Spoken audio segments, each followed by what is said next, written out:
কটায় উঠেছো? 10:30। 10:30, 10টা। মানে এতক্ষণ ধরে বাথরুমে কি করছিলাম আমি তাই ভাবি।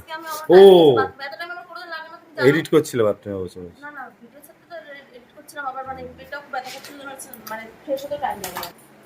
মানে ক্লিয়ার হাগা?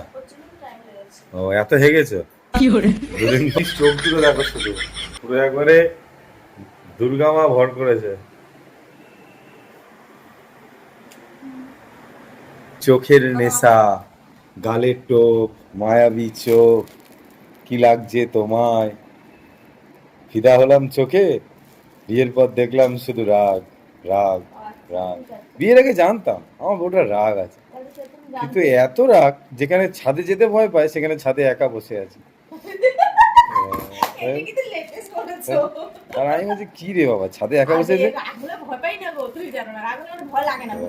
সেটা আমি আমি ঘরে এসে ভাবছি সে একা একা বসে আছে, ভূতে ভূতে না ধরে নেয়। তারপর দেখলাম ভূতে ধরে নিল আর আমার উল্টো উল্টে খেলাচ্ছে। চলো।